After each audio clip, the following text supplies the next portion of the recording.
Hello folks, here we are with another lesson, once again on idioms or slang phrases, and the reason I like to concentrate on these is because you hear them a lot if you're talking to a native English speaker, and if you don't understand the slang phrases or the idioms, you'll be lost because of some of them are just so weird, it's unbelievable.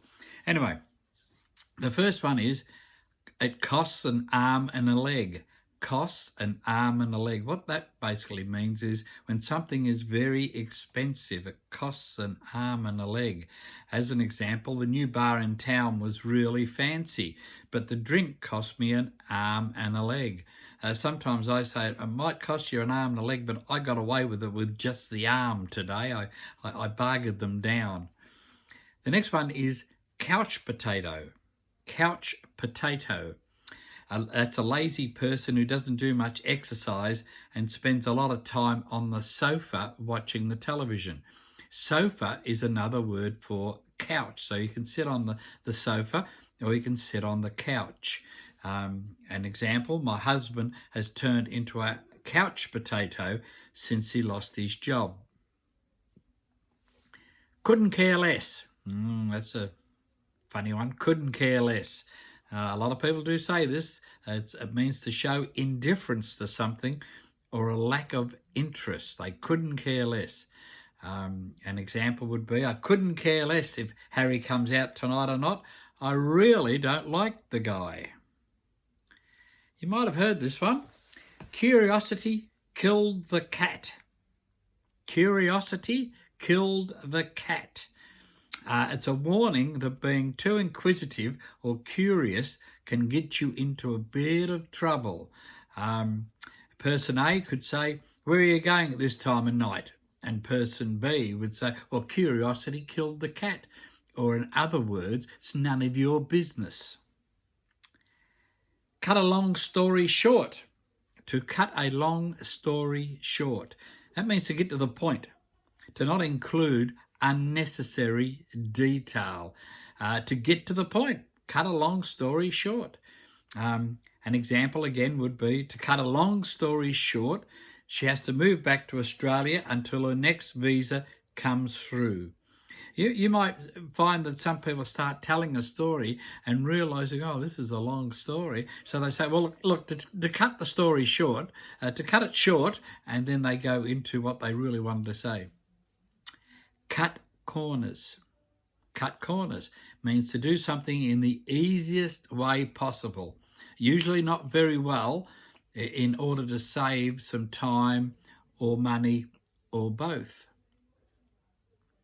We had to cut corners to get the project done within our budget and by January. Usually it doesn't end well when people cut corners. And it's no different when learning English. You can't cut corners. You've got to learn the basics and go from there. What about this one? Cut someone some slack. Cut someone some slack. To avoid being critical or judgmental of someone, even if they deserve it. Once again, person A, Hannah's late for the second time this week. Person B, cut her some slack. The traffic's awful this morning.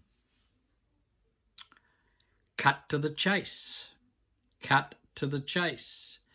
It also means getting directly to the point. So to get directly to the point when speaking, to not give unnecessary detail.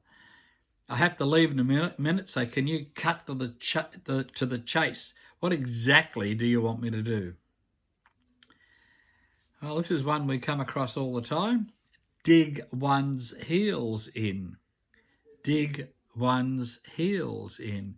That's to refuse to do something or to change your mind, especially when people are trying to persuade you. So you dig your heels in, you're stubborn.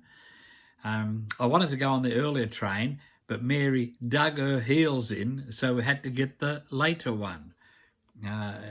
So if you know someone that's very, very stubborn and you try and change their mind, but they dig their heels in, they don't want their mind changed. Here's a strange one. Dog eat dog also can be cutthroat. Dog eat dog and cutthroat is exactly the same meaning.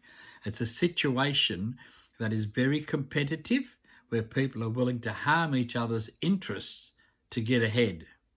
As an example, the music industry is dog eat dog these days, or the music industry is cutthroat these days. I'd stay out of the legal sector. It can be a cutthroat business, or it can be a dog eat dog business. And the last one for the day is don't give up your day job. Don't give up your day job, or don't give up the day job. It's usually used in a humorous way to tell someone they're not very good at something. As an example, person A might say, "What do you think of the haircut I gave Hannah?" And person B might say, "Well, don't give up your day job, mate," meaning it wasn't a very good job.